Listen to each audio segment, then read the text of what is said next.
येनाक्षरसमं मायमधिगम्य महेश्वरात् कृत्स्नं व्याकरणं प्रोक्तं तस्मै पाणिनये नमः।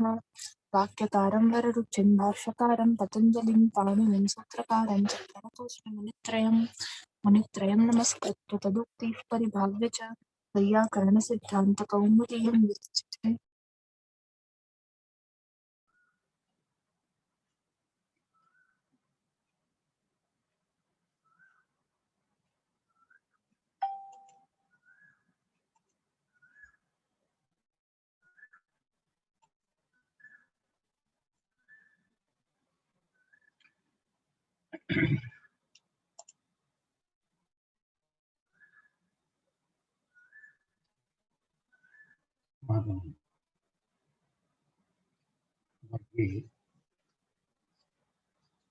इदानीं हस्त्रैषाजाज्ञाद्वा स्वानञ् पूर्वाणामपि इति सूत्रस्य विवरणं चलति। सूत्रविवरणं तु समाप्तम्। इत्व विकल्पेन इत्विधायकसूत्रमिदं तत्र प्रत्येकं पदस्य विवरणमपि कृतम्। तत्र इदानीम् उदाहरणानां विवरणं चलति स्म। तत्रापि निर्भस्त्रका निर्भस्त्रिका इति उदाहरणम् अस्माभिः दृष्टं। तदनन्तरं पुनः एषका एषिका इत्यपि अस्माभिः चर्चितं। कृत विकल्पनिर्देशात् तत्र षत्वनिर्देशात् केवलं प्रथमा एकवचने एव एतस्य सूत्रस्य प्रवृत्तिः भवति। अन्येषु वचनेषु न भवति इति तद् दर्शयितुं तत्र द्विवचनं बहुवचनं च तत्र दत्तमस्ति। एतिके इति द्विवचनम्, एतिकाः इति बहुवचनं। तत्र वैकल्पिकम् इत्थं नास्ति। तावत् चर्चां कृत्वा इदानीं वयम् अग्रिम उदाहरणानि अपि एकवारं पश्यामः। तत्र सरलप्रक्रियाः अज इति शब्दः, अजशब्दात् स्त्रीत्वविवक्षायाम् अजाद्यदष्टाप् इति टाप् प्रत्ययः भवति। टाप् प्रत्ययः भवति तर्हि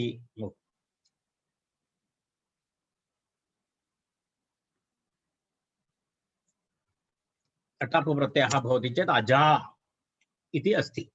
अजा इत्यस्ति। अजा इत्यस्मात् तत्र अज्ञातादि अर्थे तत्र किं भवति? कप् प्रत्ययः भवति। तर्हि अजा क इति भवति। सरलः विषयः। केणः इति सूत्रेण ह्रस्वः भवति, अजक इति भवति। अजक इति स्थिते अजशब्दात् तत्र पुनः टाप् प्रत्ययः भवति। टाप् प्रत्ययः भवति तर्हि अजका इति भवति। तस्मात् अनेन सूत्रेण विकल्पेन किं भवति? विकल्पेन तत्र इत्वं भवति।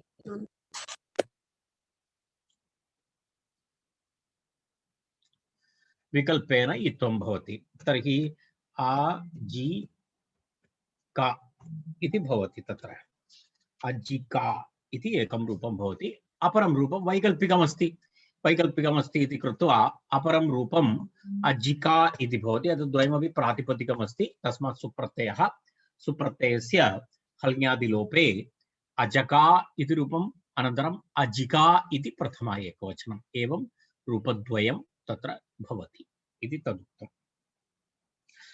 तदनन्तरं पुनः ञका ञिका इति उदाहरणद्वयं।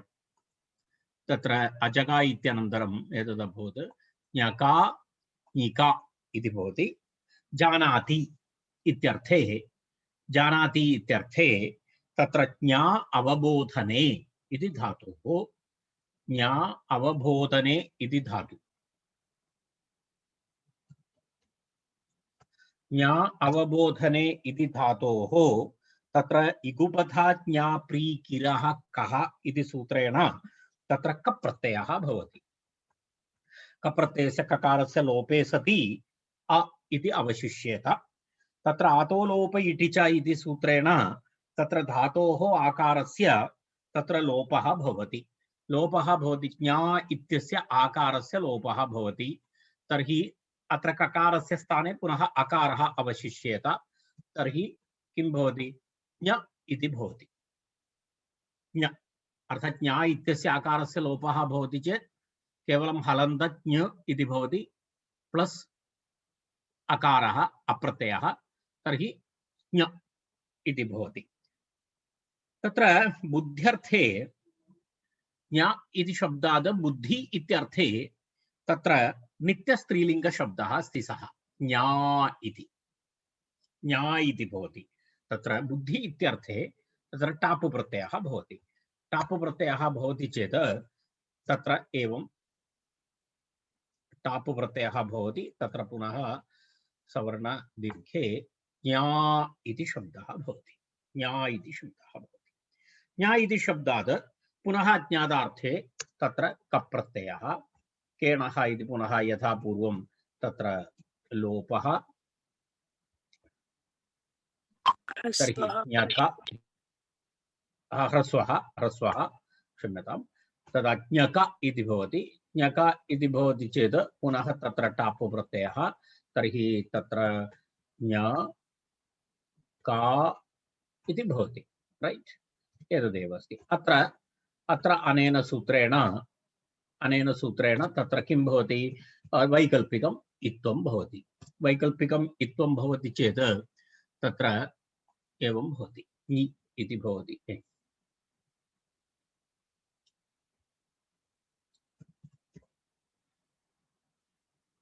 इ इति भवति, तत्र का इति भवति, इका इति भवति। प्रातिपदिकमस्ति, तस्मात् पुनः सुप्रत्ययस्य लोपे ज्ञका इति रूपं भवति, अन्यथा ज्ञिका इति रूपं भवति। एवं रूपद्वयं तत्र सिद्ध्यति। रूपद्वयं सिद्ध्यति। जानाति इति अर्थे अस्ति, परन्तु बुद्धि इत्यर्थे ज्ञा इति प्रयोगः भवति। तदनन्तरं पुनः अग्रे गच्छामः वयं। अग्रिमः शब्दः दत्तः अस्ति अत्र। कः शब्दः? द्वके द्विके इति अस्ति। द्वके द्विके इति तत्र द्विशब्दस्य सर्वनामशब्दः इतः पूर्वं दृष्टम् इति मन्ये। द्वि इति भवति, अगच् भवति चेत् द्व्यकि इति भवति। तदनन्तरं पुनः तत्र किं भवति, कथं रूपं भवति? द्वि अनन्तरं द्वि शब्दः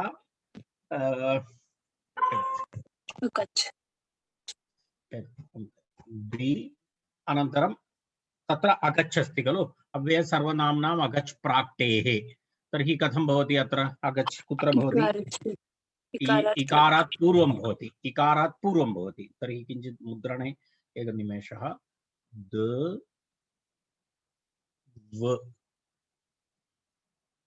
रैट्, एवं भवति खलु, हलन्त भवति, रैट्।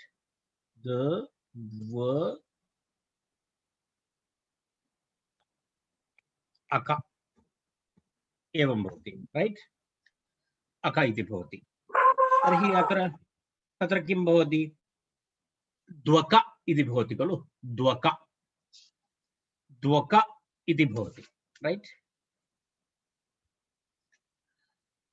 तर्हि मिलित्वा द्वक इति भवति। द्वक इति भवति चेत् तत्र पुनः अयं शब्दः नित्यद्विवचनान्तशब्दः अस्ति इति कृत्वा तत्र पुनः औ भवति। अनन्तरं तत्र अन्ततो गत्वा अटापवि भूत्वा तत्र किं भवति? द्वका इति भवति।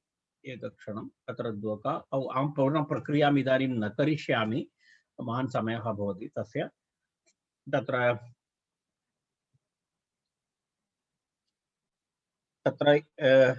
विकल्प औ भवति, औ भवति चेत् तत्र पुनः स्त्रीत्वं ताप इत्यादिकं भूत्वा पुनः द्वका इत्येव भवति।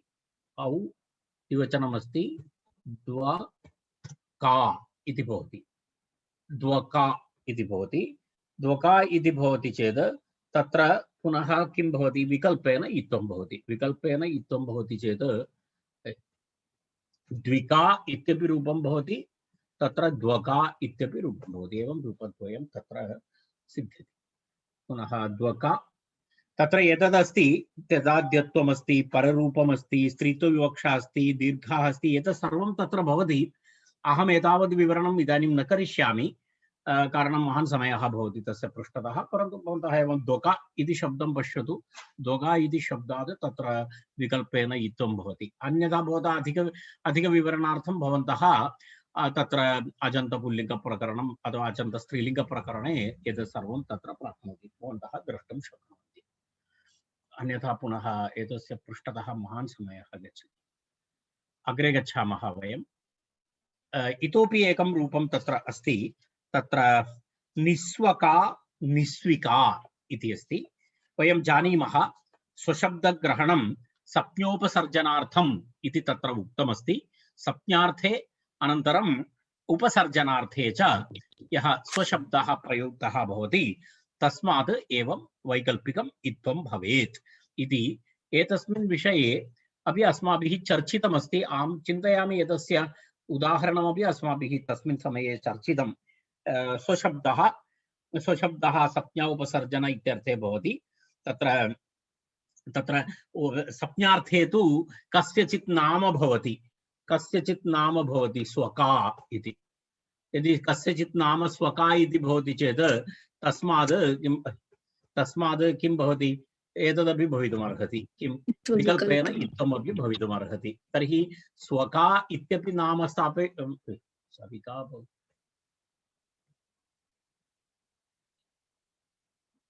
तथा नाम नास्ति। स्विका इत्यपि भवति, कस्यापि नाम तु मया न श्रुतम्। एतत् स्वका स्विका इति तर्हि एवं नाम भवति, भविष्यति अग्रे। स्वका स्विका इति नाम द्वयमपि अग्रे एवं रूपं भवितुमर्हति। स्वका इत्यपि भवति, स्विका इति भवति। सप्ञा इत्यस्य उदाहरणमस्ति। उपसर्जनस्य उदाहरणमस्ति, पुस्तके दत्तमस्ति। तद् निस्वका निस्विका इति उदाहरणद्वयं तत्र दत्तमस्ति। तत्र कथमस्ति, निस्वका निस्विका इत्यत्र स्वस्याः निष्क्रान्ता, स्वस्याः निष्क्रान्ता इत्यर्थे तत्र निरादयः क्रान्त्याद्यर्थे तत्र तस्मिन् अर्थे तत्र किं भवति, वार्तिकेन तत्र समासः भवति, विभक्ति लुक् लोगे तत्र उपसर्जनसंज्ञा भवति। स्व इत्यस्य गोस्त्रियोरुपसर्जनस्य इति ह्रस्वः भवति, तर्हि निस्व इति भवति। निर प्लस् स्व, निर स्व एवं भवति। पूर्णप्रक्रियां न करिष्यामि, पुनरपि अहं तदेव वदामि। अहं केवलं एतावद् वदामि। निस्व इति भवति। निस्व निस्व इत्यत्र कथं भवति, तावत्पर्यन्तं प्रक्रिया केवलं वदामि। तत्र किं भवति, स्वस्याः निष्क्रान्ता इति निर स्व, निर स्व इति विग्रहे तत्र पुनः विभक्ति लुक्लोपः भवति, तस्य उपसर्जनसंज्ञा भवति। उपसर्जनसंज्ञा भवति कृत्वा स्वा इत्यस्य गोस्त्रियोरुपसर्जनस्य इति ह्रस्वः भवति। एतत् पूर्वम् अस्माभिः चर्चितं, भवन्तः पूर्वतन उदाहरणानि पश्यन्ति चेत् अवगन्तुं शक्यते। गोस्त्रियोरुपसर्जनस्य इति ह्रस्वः भवति, एवं निस्व इति भवति। तस्मात् टाप् टाप् भवति चेत् नि स्वा इति भवति। तस्मात् कप् प्रत्ययः, केणः इति ह्रस्वः, तर्हि नि स्व क इति भवति, निस्वक इति भवति। तस्मात् पुनः स्त्रीत्वविवक्षायां टाप्, तर्हि नि स्व का इति प्रातिपदिकं भवति, निस्वका इति प्रातिपदिकं भवति। तस्मात् प्रातिपदिकात् एवं भवति विकल्पेन इत्थं भवति ककारात् पूर्वस्य आकारस्य वैकल्पिकम् इत्थं। तर्हि तत्र किं भवितुमर्हति नि निस्विका इति भवति। एवं रूपद्वयं तत्र भवति। निस्वका निस्विका एतत् प्रातिपदिकमस्ति, तस्मात् सुप्रत्ययः सुप्रत्ययस्य लोपे निस्वका निस्विका इति रूपद्वयं तत्र प्राप्यते। एवम् एतानि उदाहरणानि। एवम् एतस्य सूत्रस्य विवरणम् अत्र सम्पन्नम्। किञ्चित् दीर्घमासीत्, दीर्घं विवरणमासीत्। दिनत्रयम् अभवत् एतत् परह्यः शुक्रवासरे आरब्धः विषयः। इदानीम् अद्य एषः विषयः समाप्तः। इदानीं पश्यामः वयम् केवलम् एकवारम् अवलोकनं कुर्मः, तदनन्तरम् अग्रे गच्छामः। स्व इत्यन्तं लुप्तषष्टिकं पदं येषाम् अतः इत् वा स्यात् तत्र तदन्तविधिनैव सिद्धे नञ्पूर्वाणामपि इति स्पष्टार्थं वस्त्राग्रहणम् उपसर्जनार्थम् अन्यस्य तु उत्तरेण सूत्रेण सिद्धम्। एषाद्वा एतयोस्तु सपूर्वयोः न इत्वम् अन्तर्वर्तिनीं विभक्तिमाश्रित्य असुपः इति प्रतिषेधात् अनैषिका परमैषका अद्वगे परमद्वगे तत्र इत्वं नास्ति। स्वशब्दग्रहणं सप्ञोपसर्जनार्थम् इह हि आतः स्थाने इत्यनुवृत्तं स्वशब्दस्य आतः विशेषणं न तु द्वैषयोः असंभवात्। तत्र वयं चर्चां कृतवन्तः असंभव अव्यभिचार इति विषये। नाप्यन्येषाम् अव्यभिचारात् स्वशब्दस्तु अनुपसर्जनम् आत्मीयवाची अकचर्हः अर्थान्तरे तु न स्त्री। सप्ञोपसर्जनीभूतस्तु कप्रत्ययान्तत्वात् भवति उदाहरणम्। एवं च आत्मीयायां स्विका एतद्वयं ह्यः दृष्टवन्तः। परमस्विका इति नित्यमेव इत्वं। निर्भस्त्रका निर्भस्त्रिका एषका एषिका कृतशत्वनिर्देशात् न इह विकल्पः। एतिके एतिकाः अचका अचिका ज्ञका ज्ञिका द्वगे द्विके निस्वका निस्विका इति इदं सूत्रं सम्पन्नम्। अग्रिमं सूत्रम् अभाषितपुंस्कात् च इति अग्रिमं सूत्रम्। अभाषितपुंस्कात् च तत्र वयं पश्यामः। अभाषितपुंस्कात् च इति तत्र द्विपदं सूत्रम्। अभाषितात् अभाषितपुंस्कात् इति द्विपदं सूत्रम्।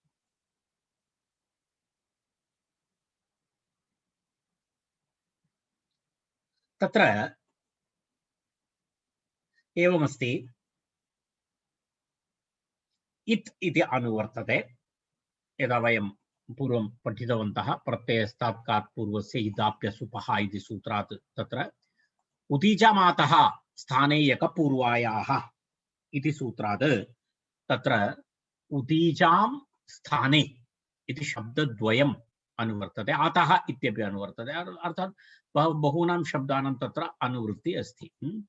तत्र प्रत्ययस्तात् पूर्वस्य अत इत्यपि अनुवर्तते। एवम् अनुवृत्तिः अस्ति। इत्त उदीचाम् आतः अतः स्थाने इति अस्ति। अभाषितपुंस्कात् विहितस्य आतः स्थाने यः अकारः भवति तस्य उदीचामाचार्याणां मदेन इकारादेशः न भवति इति। इकारादेशः न भवति इत्युक्ते उदीचामाचार्याणां मतेन इत्युक्ते तदेकदृष्ट्या वैकल्पिकं भवति। तत्र एवमस्ति। अभाषितपुंस्कात् च आतः स्थाने अतः इत् वा स्यात् इत्यर्थः भवति। उदीचामिति तत्र वैकल्पिकत्वं दर्शयति। उदीचामाचार्याणां मतेन इति आशयः तत्र वैकल्पिकत्वं दर्शयति। तत्र विकल्पेन इत्थं भवति। केभ्यः शब्देभ्यः? ये शब्दाः भाषितपुंस्काः न भवन्ति। भाषितपुंस्काः इति तस्य विवरणं वयम् उक्तवन्तः। भाषितः पुमान् अर्थात् तस्य रूपस्य वैशिष्ट्यं पदस्य तत् पुल्लिङ्गे नपुंसकलिङ्गे वा अथवा उपसर्जनरूपेण यत्र भवति तत्र, अर्थात् अभाषितपुंस्कं नाम तस्य शब्दस्य प्रयोगः कदापि पुल्लिङ्गे न भवति, तादृशः शब्दः अभाषितपुंस्कः इत्युच्यते। तत्र कस्य कदापि कस्मिन्नपि सन्दर्भे अयं शब्दः पुल्लिङ्गे न भवति, तेन कारणेन तादृशशब्दः अभाषितपुंस्कः इत्युच्यते।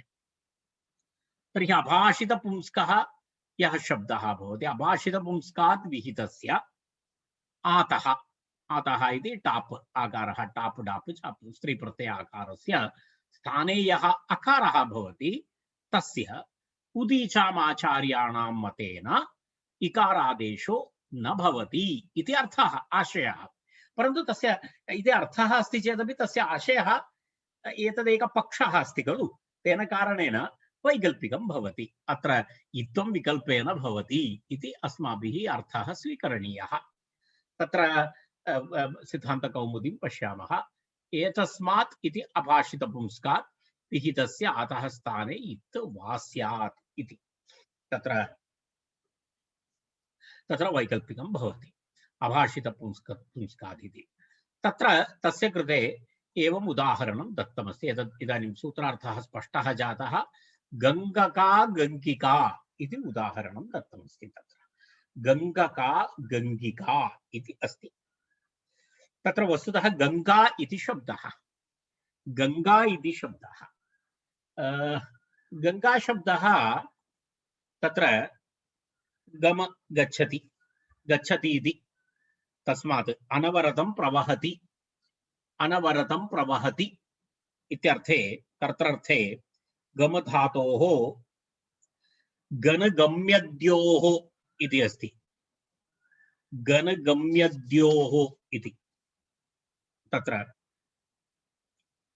तस्मात् अयं शब्दः निष्पन्नः भवति, गङ्गा शब्दः निष्पन्नः भवति। उणादिसूत्रमस्ति, गणगम्यद्योः इति उणादिसूत्रमस्ति, तस्मात् गण इति प्रत्ययः भवति। यदा गम गण तत्र एवं तस्य सिद्धिः भवति। केवलं कौतुकार्थं दर्शितवान्, उक्तवान्। किमस्ति मूलधातुः, किमस्ति गम इति धातुः भवति, मूलधातु गम,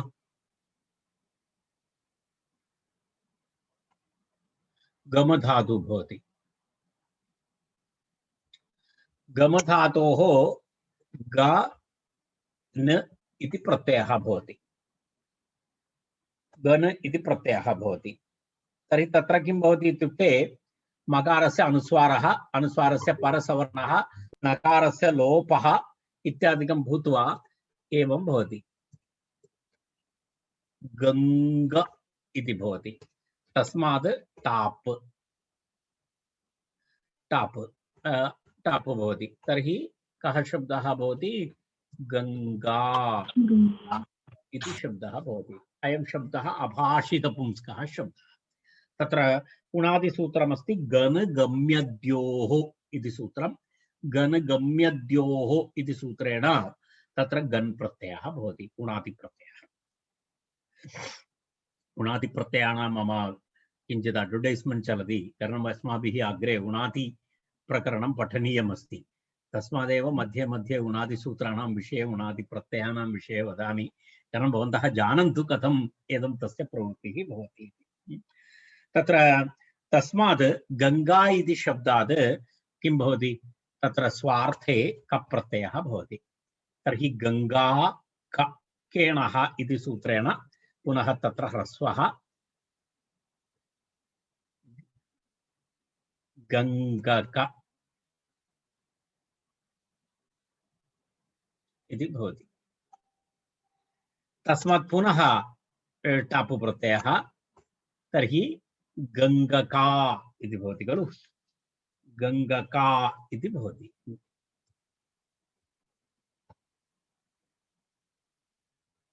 इति प्रातिपदिकं भवति, गङ्गका इति प्रातिपदिकं भवति।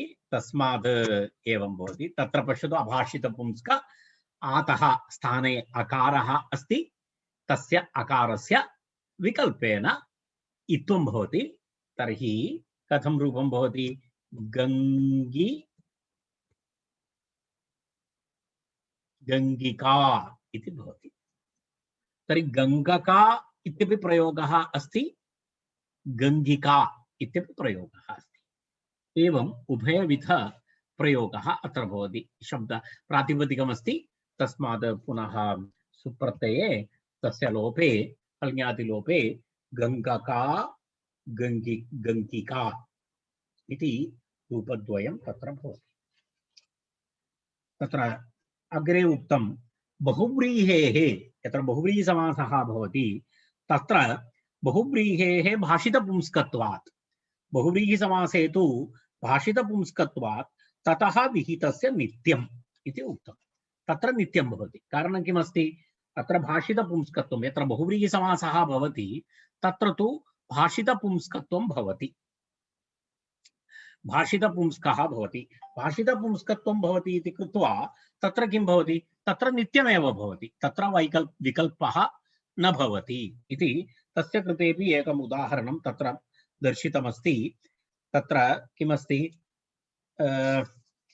अघट्वा इति शब्दः अस्ति खलु अघट्वा इति शब्दः तत्र भाषितपुंस्कस्य तत्र अतः स्थाने यः अकारः भवति तस्य नित्यम् इत्थं भवति इत्यस्य तत्र अवघट्विका इति तत्र इति उदाहरणमस्ति अवघट्विका इति उदाहरणमस्ति तत्र अविद्यमाना घट्वा यस्याः सा अघट्वा अविद्यमाना घट्वा यस्याः सा इति नञः अस्त्यर्थानां वाच्यो वा च उत्तरपदलोपः इति बहुव्रीहिसमासः विद्यमाना इत्यस्य लोपः भवति तर्हि नञ् इति नकारस्य लोपः भवति तत्र पुनः अघट्वा इति भवति अघट्वा इति भवति अघट्वा इत्यस्य तत्र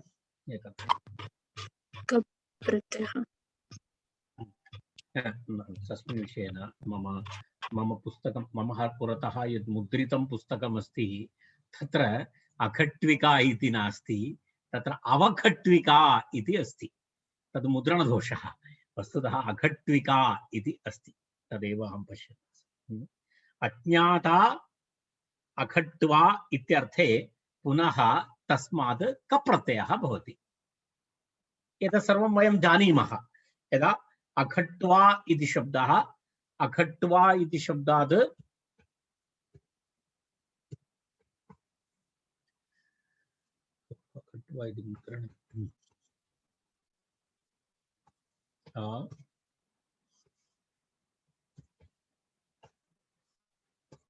अघट्वा इति शब्दः भवति खलु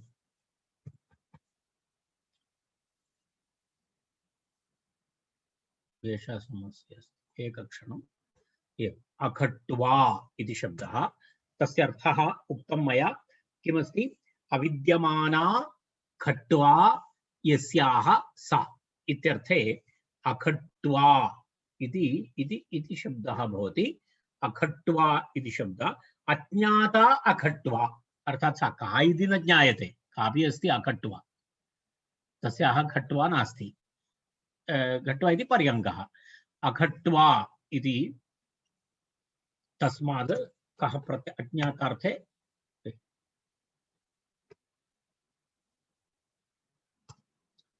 कप्रत्ययः एवमेवं भवति पुनः तत्र किं भवति तत्र अघट्व इति ह्रस्वः भवति केणः इति सूत्रेण तर्हि अघट्व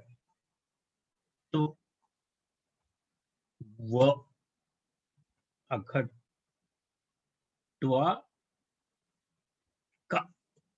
इति भवति अघट्वक इति भवति राइट अघट्वक इत्यस्मात् पुनः टापु प्रत्ययः भवति चेत् दीर्घः भवति एतत् सर्वं वयं जानीमः अघट्वका इति अस्ति कप् प्रत्ययः तत्र टाप् अपि एतत् द्वयमपि एकत्र स्थापितवानाम् अघट्वका इति अस्ति इदानीं किं भवति अस्मात् किं भवति अस्मात् नित्यम् इत्थं भवति नित्यम् इत्थं भवति चेत् कारणम् अत्र भाषितपुंस्कत्वमस्ति खलु एतस्य भाषितपुंस्कत्वमस्ति भाषितपुंस्कत्वमस्ति इति कृत्वा तत्र किं भवति नित्यम् इत्थं भवति नित्यम् इत्थं भवति चेत् किं भवति अघट्विका इति अघट्विका इति सुप्रत्यये भवति तर्हि अघट्विका इति रूपं भवति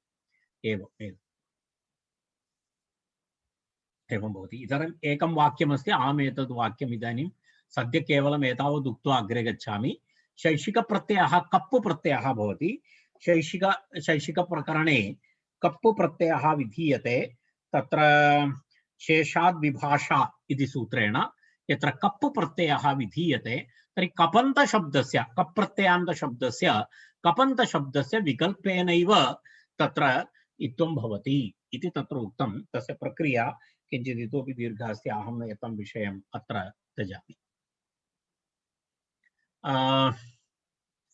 आदाचार्याणाम् इति अग्रिमं सूत्रम् आदाचार्याणाम् इति अग्रिमं सूत्रम् तत्र पूर्वसूत्रविषये इति उक्तम् एतद् केषाञ्चन आचार्याणां मतम् इत्युक्ते तत्र दृष्ट्या वयं किं वदामः तत्र वैकल्पिकं भवति पुनरपि वैकल्पिकम् इति पूर्वसूत्रविषये आचार्याणाम् इति अस्ति तत्र पश्यामः वयम् अग्रे तत्र सूत्रसङ्ख्या का अस्ति 4 6 8 आत् आचार्याणाम् इति द्विपदं सूत्रम् आत् इति आचार्याणाम् इति आत् इति विधीयते तत्र पूर्वं तत्र एवम् आसीत् अकारस्य स्थाने इकारः विहितः आसीत् पूर्वसूत्रे अभाषितपुंस्काच्च इति सूत्रम् अभाषितपुंस्काच्च इति सूत्रेण किं विहितमस्ति आतः स्थाने यः अकारः भवति तस्य विकल्पेन इत्थम् इति उक्तं रैट् वयं जानीमः तत्र आकारस्य स्थाने यः अकारः भवति तस्य विकल्पेन इत्थम् तर्हि अत्र किं वदति तस्य अतः स्थाने अभाषितपुंस्कात् इति उक्तम् अभाषितपुंस्कात् अतः स्थाने किं भवति आत् इति आदेशः भवति केषाञ्चन आचार्याणां मते तदेव तत्र उक्तम् अर्थात् तत्र आचार्याणाम् आत् स्यात् इति अन्वयः आदाचार्याणाम् इत्युक्ते आचार्याणाम् आत् स्यात् अर्थात् अभाषितपुंस्कात् आतः स्थाने यः अकारः तस्य आचार्याणाम् अकारादेशो भवति इति तत्र केषाञ्चन आचार्याणां मते आचार्याणाम् इत्युक्ते आचार्याणां मते इति अर्थः स्वीकरणीयः आचार्याणाम् इति आचार्याणां मते इति अर्थः स्वीकरणीयः तर्हि पूर्वोक्त अभाषितपुंस्कात् इति सूत्रेण यः इत्थविकल्पः उक्तः तस्य अकारस्य स्थाने तत्र विकल्पेन आकारः भवति इति तस्य आशयः तर्हि तत्र इदानीं किं भवति रूपत्रयं भवति अर्थात् पूर्वम् उक्तमस्ति वैकल्पिकम् इत्थं भवति चेत् एकः ह्रस्व अकारशब्दः भवति एकः ह्रस्व इकारशब्दः भवति तत्र गङ्गका गङ्गिका इति भवति तर्हि अनेन सूत्रेण तृतीयं रूपं निष्पाद्यते गङ्गाका इति गङ्गाका इत्यपि रूपं भवति अयं नियमः अपि वैकल्पिकः नियमः तेन कारणेन तत्र किं भवति तत्र त्रिधा रूपाणि भवन्ति गङ्गका गङ्गाका गङ्गिका इति रूपत्रयं भवति तत्र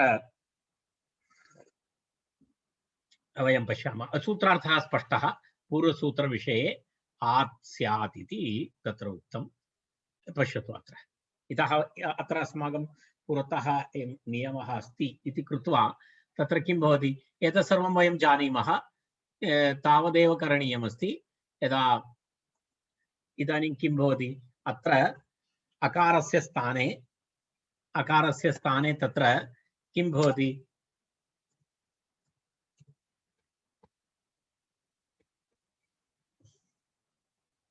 एवं रूपं भवति। गङ्गाका इति भवति, सत्यं खलु? अर्थात् गङ्गका इति ह्रस्वः अस्ति, अभाषितपुंस्कम् अस्ति, तर्हि तत्र ककारात् पूर्वस्य अथवा अतः स्थाने यः अकारः अस्ति तस्य अकारस्य किं भवति? दीर्घः।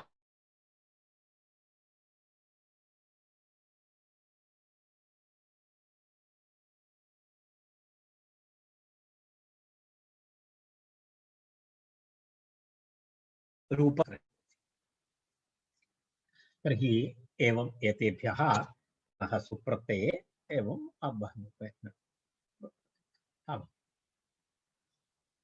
उक्तपुंस्कात् तु नित्यम्। उक्तपुंस्के अयं विषयः नास्ति। यदा यस्य पुल्लिङ्गम् अस्ति अर्थात् उक्तपुंस्कम् इति नाम भाषितपुंस्कम्। उक्तपुंस्कं नाम किमस्ति? भाषितपुंस्कात् किं भवति? नित्यं तत्र किं भवति? नित्यम् इत्थं भवति।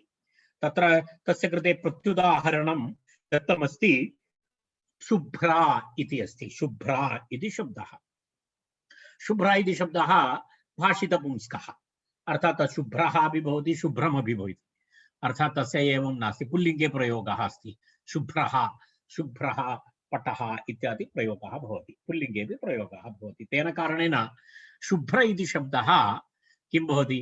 भाषितपुंस्कम् अस्ति। अयं शब्दः भाषितपुंस्कः। शुभ्रशब्दात् अज्ञाता शुभ्रा इत्यर्थे कप् प्रत्ययः भवति चेत् शुभ्रका इति शब्दः भवति। शुभ्रका इति शब्दः भवति। एवं भवति। अज्ञाता शुभ्रा इत्यर्थे शुभ्रका इति शब्दः भवति। एवं तत्र किं भवति? एवं शुभ्रका इति स्थिते तत्र अन्य सर्वं भवन्तः जानन्ति। इदानीं तत्र किं भवति? तत्र विकल्पेन नित्यरूपेण तत्र किं भवति? इत्थं भवति। प्रत्ययस्तात् कात् पूर्वस्य इदाप्यसुपः इति सूत्रेण तत्र किं भवति? तत्र वयं एतत् नित्यम् इत्थं भवति। तत्र शुभ्रिका इति भवति, तस्मात् सुप्रत्यये तदा शुभ्रिका इति। यदा वयं तत्र इदानीं वयं किञ्चित् कुतः अस्माभिः आनुषङ्गिकं प्रकरणम् आरब्धम् इति भवन्तः स्मरन्ति वा? प्रत्ययस्थात् कात् पूर्वस्य इदाप्यसुपः इति सूत्रात् वयं विषयं परिवर्तितवन्तः। इत्युक्ते तत्र ककारात् पूर्वस्य अकारस्य तत्र किम् एतत् तत्र इत्त्व विकल्पः, इत्त्वं, नित्यमित्त्वम्, इत्त्व विकल्पः, आत्त्वम् इत्यादि इत्यादि विषयाः अस्माभिः चर्चिताः। वस्तुतः अनः उपदालोपिनो अन्यतरस्याम् इति एव वस्तुतः चतुर्थाध्यायस्य प्रथमपादस्य 28तमं सूत्रम् अस्माभिः दृष्टमासीत्। तदनन्तरम् अस्माभिः विषयपरिवर्तनं कृतम्, अर्थात् आनुषङ्गिकं प्रकरणम् आरब्धम्। इदानीं तद् आनुषङ्गिकं प्रकरणम् अत्र समाप्तम्। इदानीं वयं पुनः अग्रे वयं कुत्र आगच्छामः? चतुर्थाध्यायं प्रति आगच्छामः। इतः अनुपसर्जनात् इति अधिकारसूत्रेण सह। अधिकारसूत्रेण अत्र अधिकारसूत्रमस्ति अनुपसर्जनात् इति अधिकारसूत्रम्। अग्रे ये प्रत्ययाः भवन्ति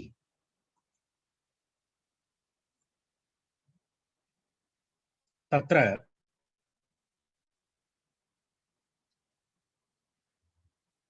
ये प्रत्ययाः उक्ताः सन्ति ते अनुपसर्जनादेव भवन्ति इति तत्र अर्थात् अनुपसर्जनात् प्रातिपदिकात् वक्ष्यमाणाः प्रत्ययाः स्युः इति कः कियत्पर्यन्तं?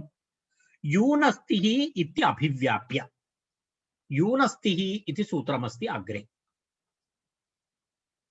तावता अभिव्याप्य इत्यर्थः। तत्र एवमस्ति, तत्र इदानीम् अस्मिन् विषये किञ्चित् वक्तव्यमस्ति।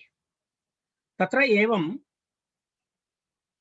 इदानीम् अभिव्याप्य इति भवन्तः ज्ञातवन्तः। अभिव्याप्य इत्युक्ते पर्यन्तं नास्ति, तं सूत्रमपि गृह्णाति, अर्थात् यूनस्ति इति सूत्रस्य प्रवृत्तौ अपि अनुपसर्जनात् इति भवति। तदेव अभिव्याप्य इति। सामान्यतः सूत्रपर्यन्तम् इत्युक्ते तस्य पूर्वसूत्रपर्यन्तमेव वयं स्वीकुर्मः। अत्र यूनस्ति इत्यस्य अधिकारः यूनस्ति इति सूत्रमपि गृहीत्वा भवति, अभिव्याप्य भवति। अभिव्याप्य इति तं सूत्रमपि तत्र, अर्थात् एतस्य अधिकारस्य प्रवृत्ति तत्र यूनस्ति इति सूत्रपर्यन्तम् इत्युक्ते तदपि गृहीत्वा इति आशयः। तदपि गृहीत्वा इति आशयः। तत्र कश्चन नियमः अस्ति। अत्र किम् उक्तम्? अनुपसर्जनात् इति उक्तम्। अनुपसर्जनात् इत्युक्ते तस्य अयमेव स्त्री प्रत्ययेषु तदन्तविधिं ज्ञापयति। वयं जानीमः पदाङ्गाधिकारे तत्र वयम् उक्तवन्तः तस्य च तदन्तस्य च इति वयं जानीमः। परन्तु संज्ञाप्रत्ययविधौ तदन्तग्रहणं नास्ति। संज्ञा तत्र एवं नियमः अस्ति। तत्र एतस्मिन् विषये इदानीं वयं पठितवन्तः। अहं वदामि भवन्तं, वयं तत्र वनोरच किमिति किमिति संज्ञाप्रत्ययग्रहणे तदन्तग्रहणं नास्ति, येन विधिस्तदन्तं। संज्ञाप्रत्ययविषये तदन्तग्रहणं नास्ति इति अस्ति। तदन्तग्रहणं नास्ति इति नियमः अस्ति। यत्र संज्ञाविषयः भवति अनन्तरं प्रत्ययविषयविधिः भवति, तत्र तस्य च तदन्तस्य च इति नियमः नास्ति इति वयं जानीमः। तथा अस्ति, नियमः तथा अस्ति। तस्य सः विषयः कुत्र नास्ति इति वदति? सः विषयः स्त्रीप्रत्ययविषये नास्ति। स्त्रीप्रत्ययविधौ तस्यापि ग्रहणं भवति, तदन्तस्यापि ग्रहणं भवति। एतद् वयं वस्तुतः जानीमः, वयं पठितवन्तः। वनोरच इति सूत्रसन्दर्भे वयं पठितवन्तः। अहम् उक्तवान् तस्मिन् सन्दर्भे, अर्थात् स्त्रीप्रत्ययविषयः यत्र भवति तत्र किं भवति? तत्र तस्य च तदन्तस्य च ग्रहणं भवति। प्रत्ययग्रहणे यस्मात् स विहितः तदादेः तदन्तस्य ग्रहणं स्त्रीप्रत्ययविषये भवति। स्त्रीप्रत्ययविषये भवति, तस्य च तदन्तस्य ग्रहणं भवति। तस्य च तदन्तस्य ग्रहणं भवति इति कृत्वा अत्र अनुपसर्जनस्य इति अधिकारः कृतः। अन्यथा किं भवति? तदन्तत्वं यदा भवति तत्र उपसर्जनत्वं भवितुमर्हति। उपसर्जनत्वं भवितुमर्हति, गौणः भवति, विशेषणं भवति। तर्हि तत्र अग्रे ये विहिताः प्रत्ययाः भवन्ति ते प्रत्ययाः अग्रे न भवन्ति इति तत्र वयं जानीमः। कुत्र अस्ति? यदा यदा वयं दृष्टवन्तः सुत्वरी इति शब्दः, अनन्तरं पुनः सुत्वरम् अधिक्रान्त, सुत्वानम् अधिक्रान्त इति अतिसुत्वरी इति शब्दः कृतः। तस्य च तदन्तस्य च इति नियमानुसारं वयं तत्र ङीप् कृतवन्तः। तर्हि अतिसुत्वरी इति रूपं प्राप्तं। स्मरन्ति खलु भवन्तः? वनोरच इति सूत्रस्य वयं स्मरणं कुर्मः। अधिधीवरी इति शब्दः, तत्रापि एवमेव आसीत्। धीवानम् अतिक्रान्त इत्यर्थे एवम् अभवत्। अधिधीवरी इति शब्दः जातः वनोरच इति सूत्रेण। तत्र धीवानं, तत्र धीवरी इत्यपि शब्दः अस्ति वन् प्रत्ययान्तस्य, तदन्तस्य अतिधीवरी इत्यस्यापि तत्र ङीप् प्रत्ययः भवति। कारणं तत्र उपसर्जनम् अस्ति। उपसर्जनत्वेपि तत्र किं भवति? पदाङ्गाधिकारे तस्य च तदन्तस्य च इति नियमः तत्र प्रवर्तते। इत्युक्ते तस्य आशयः कः? यदि संज्ञाप्रत्ययग्रहणे तदन्तग्रहणं नास्ति इति परिभाषा अस्ति, तथापि तत्र स्त्रीप्रत्ययविषये किमस्ति? यत् ज्ञापयति। किं ज्ञापयति? स्त्रीप्रत्ययेषु तदन्तविधि अस्ति। स्त्री प्रत्ययेषु तदन्तविधि अस्ति अर्थात् तस्य च तदन्तस्य ग्रहणम् अस्ति तेन कारणेन अत्र निषेधः कृतः अत्र अत्र अनुपसर्जनात् इति निषेधः किमर्थम् अनुपसर्जनात् इति अग्रे ये प्रत्ययाः विहिताः भवन्ति ते प्रत्ययाः अनुपसर्जनादेव भवन्ति उपसर्जने न भवति यत्र उपसर्जनत्वं भवति तत्र तु न भवति तस्मात् एते प्रत्ययाः न भवन्ति कियत् पर्यन्तं यूनस्थि इति पर्यन्तं यूनस्तिः इति पर्यन्तं तावत् भवति तत्र एवं तत्र विषयः ज्ञातः इति मन्ये एतस्य विषयस्य ईषन्मात्रज्ञानं वनोरच इत्यत्र अस्माकम् अस्ति तर्हि तेन कारणेन तत्र अत्र वस्तुतः एकैकं वयं स्टेप् बै स्टेप् पश्यामः चेत् कथं भवति इत्युक्ते परिभाषाः प्रथमा परिभाषा प्रवर्तते पदाङ्गाधिकारे तस्य च तदन्तस्य च यस्मात् प्रत्ययविहितः किमिति अत्र पदाङ्गाधिकारः नास्ति खलु न तत्र तदन्तस्य च तदन्तस्य च इति विषयः उक्तवान् एवं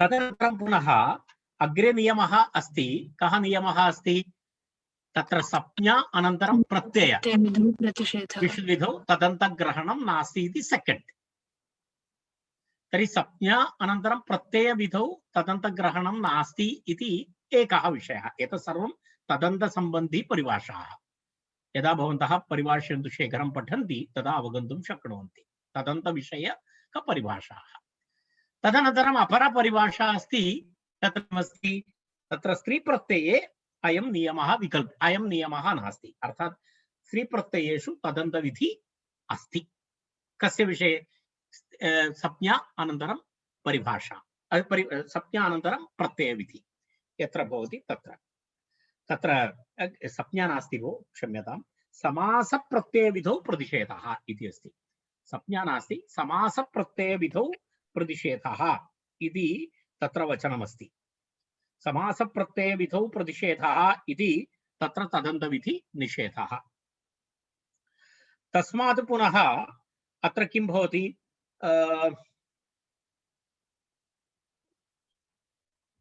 तस्य पुनः अग्रे स्त्रीप्रत्ययेषु तदन्तविधिं ज्ञापयति इति उक्तं तावत् अत्र विवरणम् अस्ति एतस्य अन्ततो गत्वा सारांशः एवमस्ति स्त्रीप्रत्ययेषु स्त्रीप्रत्ययविधौ तदन्तग्रहणम् अस्ति वनोरच इति स्मरतु तावदेव तस्मात् अयं निषेधः क्रियते अग्रिमसूत्रेषु सूत्रैः ये प्रत्ययाः उच्यन्ते ते प्रत्ययाः अनुपसर्जनादेव भवन्ति इति तस्य आशयः अनुपसर्जनादेव भवन्ति यत्र उपसर्जनत्वं भवति तत्र अयं नियमः न इति तत्र सूत्रं तावदेव अधिकारसूत्रं तर्हि सर्वत्र अनुपसर्जनादिति अग्रे भवति सर्वेषु सूत्रेषु अनुपसर्जनात् इति अधिकारः भवति यदा स्त्रियाम् इत्यधिकारः तु चलत्येव तेन सह स्त्रियाम् इत्यधिकारेण सह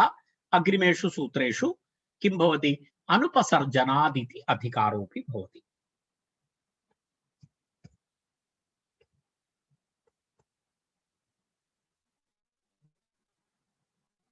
एतत् सूत्रम् इदानीं समाप्तम् अस्माभिः चर्चितमस्ति अनुपसर्जनात् इति अधिकारोऽयम् उत्तरसूत्रेषु उपसर्जने प्रतिषेधं करोति तत्र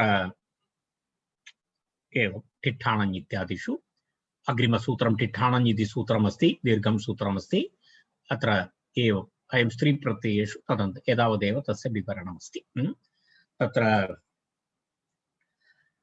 यदा तत्र वयं जानीमः अनुपसर्जनात् इति किम् इति बहुकुरुचरा इति बहुमद्रचरा इत्यादिषु उदाहरणेषु तत्र ङीष् प्रत्ययः न भवति कारणं तत्र उपसर्जनम् अस्ति यदा तत्र किमस्ति बहवः कुरुचराः यस्यां नगर्याम् इत्यर्थे बहुकुरुचरा इति शब्दः भवति बहुकुरुचराः कुरुषु चरति इति कुरुचरः तर्हि बहवः कुरुचराः यस्यां नगर्याम् इत्यर्थे बहुकुरुचरा इति शब्दः भवति।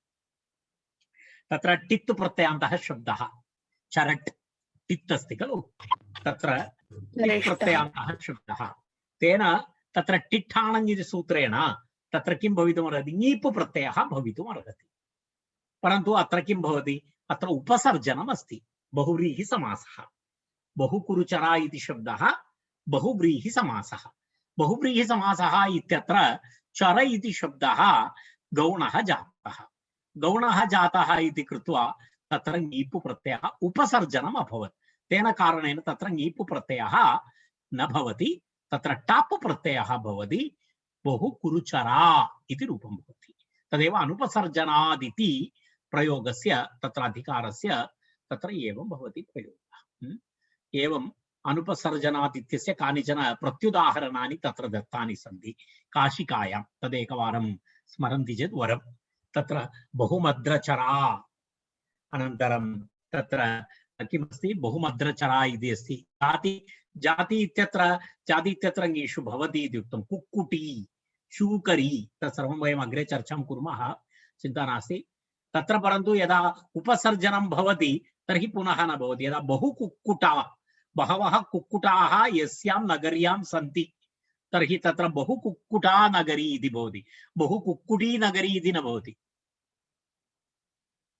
यत्र यस्मिन् नगरे शूकराः बहवः सन्ति तादृशनगरमस्ति बहुशूकरा मथुरा इति प्रयोगः। एवं द्वित्रि तत्र उदाहरणानि दत्तानि सन्ति। एतावदुक्त्वा वयम् अग्रे गच्छामः।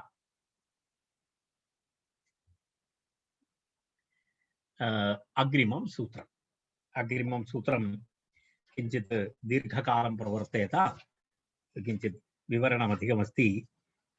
यदा भस्त्रा इति सूत्र इव अस्ति इदं सूत्रमपि, सूत्रसङ्ख्या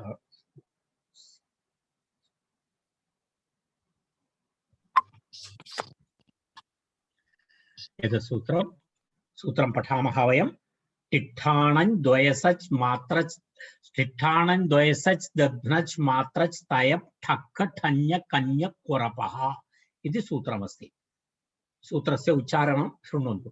टिट्ठाणं द्वयसच् दध्नन् मात्रच् तयप् ठक् ठञ् कन्य कोरपः।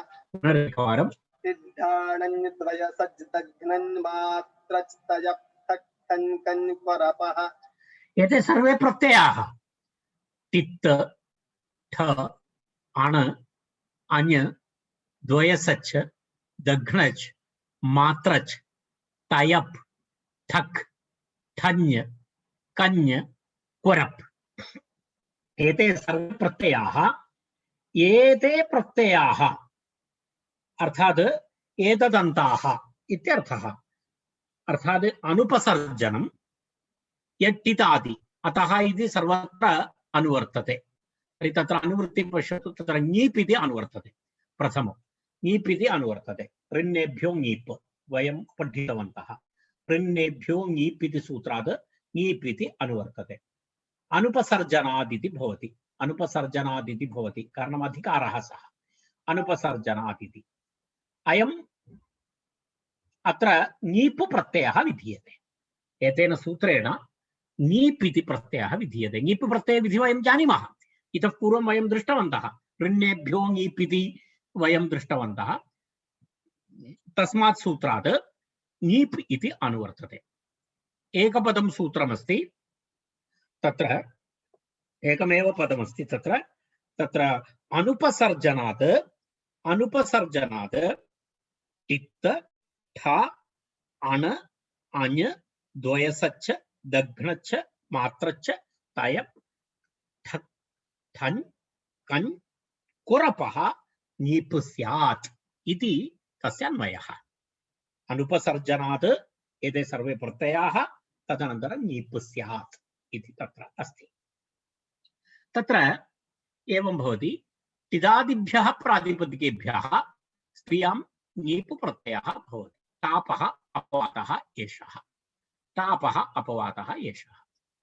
तत्र पश्यतु, अनुपसर्जनं यत् टिदादि तदन्तम् अनुपसर्जनं भवेत्, टिदादि तदन्तं भवति यददन्तम् अनन्तरं तादृशम् अकारान्तप्रातिपदिकं ततः स्त्रियां नीपस्य एतेषु प्रत्ययेषु कश्चन प्रत्ययः अन्ते भवति तादृश अकारान्तशब्दात् स्त्रियां किं भवति स्त्रीत्वविवक्षायां नीप् भवति इति अस्य अर्थः तत्र उपसर्जनत्वात् उपसर्जनत्वं भवति चेत् न भवति यत्र साक्षात् अर्थः भवति तत्रैव अयं विषयः भवति गौणे न भवति उपसर्जने न भवति तर्हि सूत्रार्थः स्पष्टः किं भवति तत्र अनुपसर्जनं यत् टितादि यदा टिठाणञ्इति आदि तस्य तद अन्ते भवति तादृश अकारान्तप्रातिपदिकात् अजाद्यदष्टाप् इति सूत्रस्य अपवादसूत्रमेतत् अजाद्यदष्टाप् इति सूत्रस्य अपवादः एषः कारणं तत्र अजाद्यदष्टाप् इत्यत्र किमस्ति अजाद्यदष्टाप् इत्यत्र अकारान्तशब्दात् टाप् प्रत्ययः विहितः तत्र पूर्वम् उक्तं खलु अकारान्तशब्दात् टाप् प्रत्ययः भवति इति अजान किं भवति तत्र अन्य उदाहरणानि आगतानि सन्ति खलु भवन्तः स्मरन्ति न तत्र घट्वा इत्यादि उदाहरणानि घट्वा इति उदाहरणं तत्र दत्तमस्ति अकारान्तशब्दः तस्मात् टाप् प्रत्यये घट्वा इति शब्दः आगतः तर्हि अकारान्तशब्दात् ङीप् भवति अर्थात् अजाद्यदष्टाप् इति सूत्रस्य अपवादः एषः तर्हि कीदृशेभ्यः अकारान्तशब्देभ्यः टिदादि यत् अकारान्तम् अर्थात् येषाम् अकारान्तशब्दानाम् अन्ते एतेषु कोऽपि प्रत्ययः भवति केशव टि ठिट्ठाणञ्द्वयस्य दघ्नच् मात्रच् तय टक्ख ठञ्य कन्य कुरपः इति एतेषु कोऽपि एकः प्रत्ययः भवति तर्हि तादृश शब्दः अनुपसर्जनं भवति तस्मात् ङीप् प्रत्ययः भवति इति अस्ति तत्र टित् भवितुं तत्र किं किं भवितुम् अर्हति टित् तत्र एकं तु प्रत्ययद्वारा टित् भवितुम् अर्हति अनन्तरं प्रातिपदिकद्वारा अपि टित् भवितुम् अर्हति तदनन्तरं धातु अपि टित् प्रत्ययः भवितुम् अर्हति एवं त्रिधा तत्र टित् भवितुम् अर्हति टित् त्रिधा भवितुम् अर्हति किं कथं प्रत्ययद्वारा प्रातिपदिकद्वारा धातुद्वारा प्रत्ययः तत्र टित् भवितुम् अर्हति इति त्रिधा टित् भवितुम् अर्हति धातोः अपि अन्ते यदि टकारः भवति अल भवति इत् भवति चेत् टित् भवति प्रातिपदिकेषु अपि भवति प्रत्ययद्वारा अपि भवति तर्हि एकैकस्य उदाहरणं वयं पश्यामः तत्र प्रथमं तत्र उदाहरणमस्ति तत्र किम् उदाहरणमस्ति तत्र कुरुचरी इति शब्दः अस्ति कुरुचरी इति शब्दः कुरुषु देशेषु चरति इति विग्रहे अधिकरणार्थे तत्र चरधातोः चरेष्ठः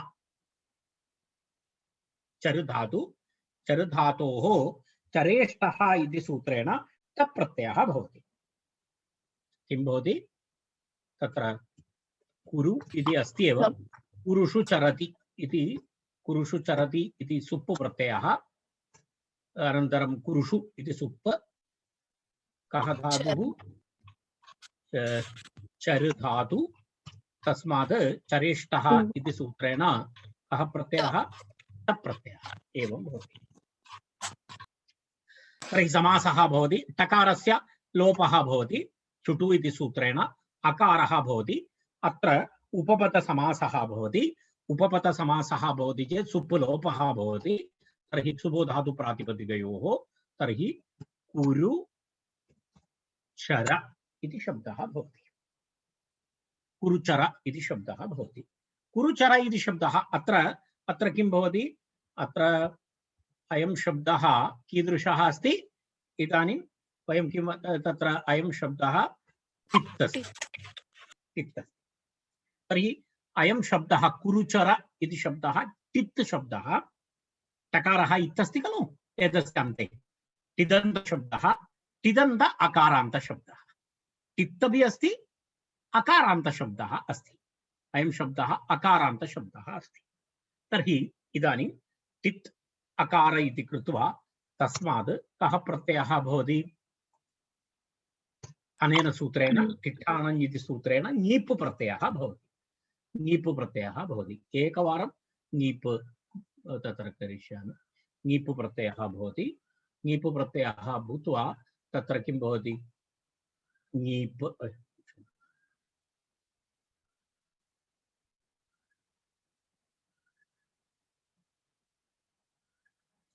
ङीप् प्रत्ययः भवति ङीप् प्रत्ययस्य पुनः तत्र अनुबन्धलोपः भवति अनुबन्धलोपः भवति चेत् कुरुचर ई इति भवति नकार पकारयोः लोपे कुरुचर ई इति भवति कुरुचर ई इति स्थिते यस्येति च इति सूत्रेण अन्तिम अकारस्य लोपः भवति तद्वयं जानीमः यस्येति च इति सूत्रेण ईकारे परे तत्र अङ्कस्य अकारस्य अकारिकारयोः लोपः भवति तर्हि कुरु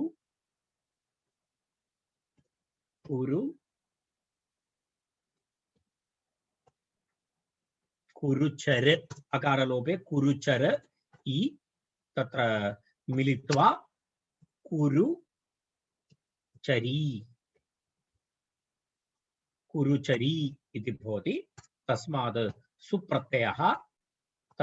सुप्रत्यये सति तस्य लोपः अल्ज्ञातिलोपः कुरुचरी इति कुरुचरी इति कस्य उदाहरणमस्ति प्रत्ययस्थ टित् इत्यस्य उदाहरणमस्ति एतावदेव अस्ति प्रातिपदिकस्थ टित् इत्यस्य उदाहरणेन सह वयं श्वः आरम्भं कुर्मः अद्य वयम् अत्र तिष्ठामः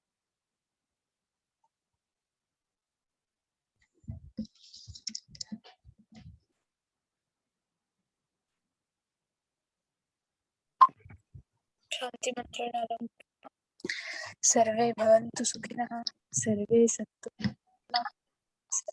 मित्रान् पश्यन्तु